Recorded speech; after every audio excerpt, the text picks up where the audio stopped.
சுவாமியே சரணமையப்பா. உலகிலே அதிசயமான தேசம் ஒன்று உண்டென்றால் அது பாரத தேசமே ஆகும். இங்கு மனிதர்கள் தெய்வமாகவும் தெய்வங்கள் மனிதனாகவும் பிறப்படுகின்றார்கள் என்றால் பண்டிதர் மூலர் உண்மைதான். இதனை ஸ்ரீ கிருஷ்ணன் கீதையில் பரித்ராணாய சாதுனா விநாசாய சதஸ்திரம் தர்ம சம்ஸ்தாபனாய சம்பவாமி யுகே யுகே, நல்லோரை காப்பதற்கும் தீயோரை அழிப்பதற்கும் நான் யுகந்தோறும் வந்துதிக்கிறேன் என்றார். அதற்கேற்ப தேவதாயுகத்தில் ஸ்ரீமத் நாராயணனே தசரதனுக்கு மகனாக பிறந்து தெய்வமாக உயர்ந்தவர்தான் ஸ்ரீராமனியர்.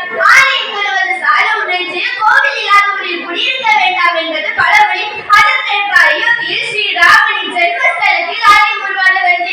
ஆனால் உலகமே போற்றும் அளவுக்கு ஸ்ரீராமன் ஆலயம் பிரசித்தி பெற்று விளங்க காரணம் என்ன தெரியுமா? ராமர் ஆலயம் கடந்து வந்த பாதை என்னும் தலைப்பில் ஒரு சில கருத்துக்களை உங்கள் முன் கூறலாம் என வந்துள்ளேன். காரணங்கள் உங்கள் காரணங்களை. ஏறக்குறைய 500 ஆண்டுகளுக்கு முன்பே ராமர் ஆலயம் விக்ரமாதித்தர் மன்னனால் எழுப்பப்பட்டு யோகி சியாமனந்த பாபா என்னும் யோகியின் மேற்பார்வையில் ஆலயம் நடந்து கொண்டிருந்தது. பாபாவின் யோக சக்தியினால் ஆலயம் பல மடங்கு நாளொரு மேனியும் பொழுதொரு மண்டபம் வளர்ந்து கொண்டிருந்தது.